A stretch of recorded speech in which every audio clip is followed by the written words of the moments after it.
I was home alone with my little sister when we saw him standing outside our window. He said he knew my father. He said he just needed his things back. And for years, I told myself we were safe, because he really was my father's friend. But even now, I still ask myself one question. What if my father hadn't come home that night? There are moments in childhood that never leave you, moments that follow you into adulthood, resurfacing when you least expect them. This is one of those moments. At the time, I didn't understand why my hands wouldn't stop shaking, why my chest felt tight, why I couldn't stop replaying that night in my head. Only years later did I realize something terrifying. Fear doesn't always come from danger itself. Sometimes it comes from how close danger gets, without ever touching you. This is a true story. The storm didn't arrive all at once. It built slowly, like something thinking about whether it really wanted to show itself. At first, the sky only darkened a little earlier than usual. The clouds grew heavier, thicker, pressing down low as if they were watching the ground below. By late afternoon, distant thunder rolled somewhere far away, quiet enough to be ignored, loud enough to be noticed. My little sister reacted to the first thunderclap instantly. She jumped, screamed, and ran straight to me. From that moment on, she refused to leave my side. Every flash of lightning made her cry harder. Every rumble of thunder sent her into another panic. I tried to calm her down, telling her it was just a storm, just noise, just weather. But fear doesn't care about logic, especially not when you're 8 years old. She followed me everywhere: kitchen, living room, hallway. When I told her I needed to use the bathroom, she insisted on coming with me. When I said she could wait outside, she shook her head so violently I thought she might hurt her neck. She was terrified of being alone, and the longer the storm went on, the more unbearable it became. The house itself seemed to react to the weather. The walls creaked. The windows rattled softly when the wind pushed against them. Somewhere upstairs, something banged once, then went quiet again. Each sound made my sister flinch. I was getting irritated, tired, overwhelmed. I didn't realize then how much that irritation would later turn into guilt. Eventually, she said she needed to wash her hands. I walked her to the bathroom and stood near the sink while she fumbled with the soap dispenser, her hands shaking so badly she could barely press it down. I leaned against the counter, staring at the mirror, trying to calm myself. That's when I noticed the light change, not inside the bathroom, but outside. A flash of lightning illuminated the window for a split second, and for that brief moment, I thought I saw something where the darkness should have been. A shape. At first, I told myself it was nothing, just a reflection, just the lightning playing tricks on my eyes. Then it happened again. Another flash. This time, I turned my head. There was a man standing outside the bathroom window. He was dressed in black from head to toe. Black jacket, dark pants, no visible details. He didn't move. He didn't react to the lightning or the rain. He was just standing there, watching. My stomach dropped so suddenly, it felt like I was falling. Before I could say anything, my sister looked up. She followed my gaze, and she saw him too. Her face went completely white. She didn't scream at first. She just froze, her mouth open, her eyes wide, as if her body hadn't yet decided how to react.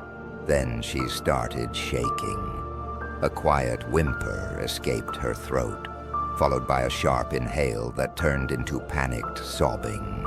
I grabbed her arm and pulled her away from the window, turning her so she couldn't see outside anymore. "It's nothing," I said quickly, too quickly. "You imagined it. It's dark. It's the storm." I kept talking, repeating the same words, even as my heart hammered against my ribs, because I knew what I had seen, and I knew it wasn't my imagination. I closed the bathroom door and locked it, even though I wasn't sure why. The lock felt flimsy, pointless, but it was something I could do with my hands, something that made me feel like I was taking control. My sister clung to me, her fingers digging into my arm. She kept whispering, "There was someone there. There was someone there."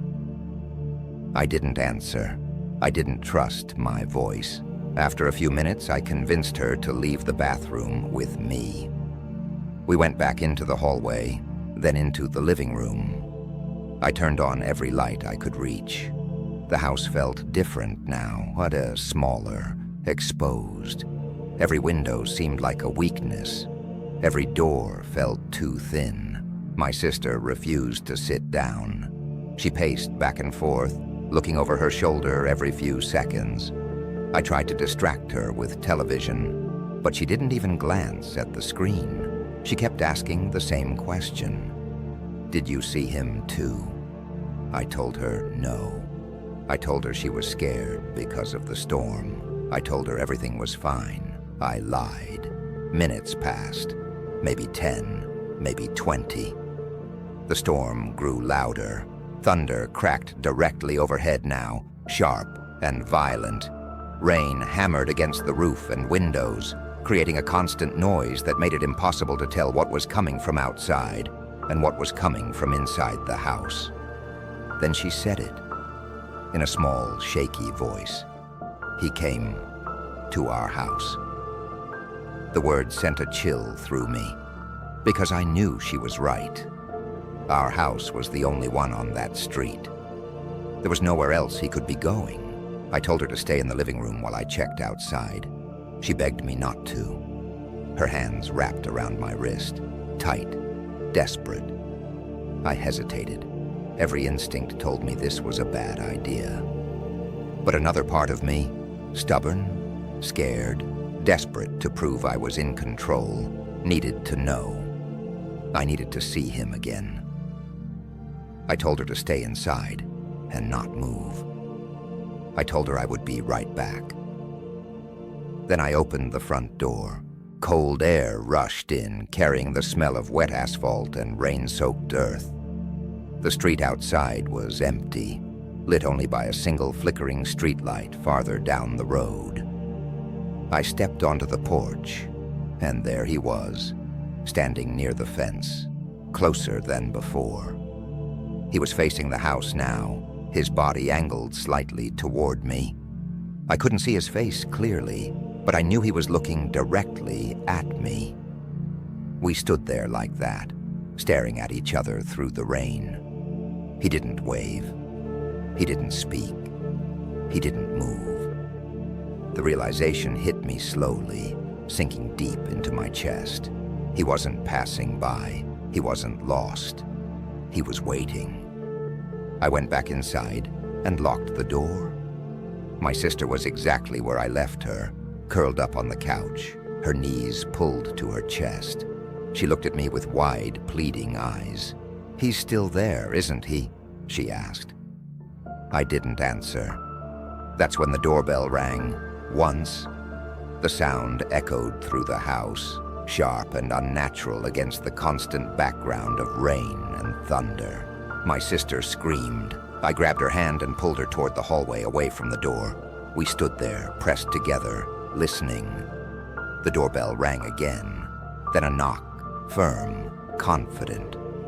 A man's voice followed, calm, controlled. He said it was raining. He said he needed help. Then he said my father's name.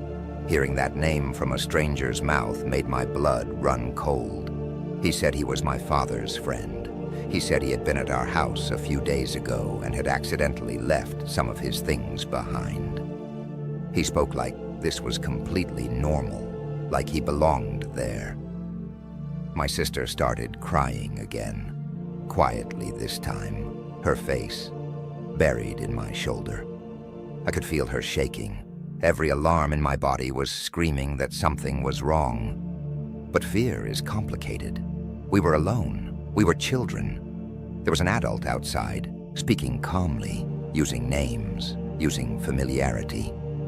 What if he really was my father's friend? What if we refused to open the door and something bad happened because of it? The knocking stopped. For a moment, there was only the sound of the storm. Then the knocking started again.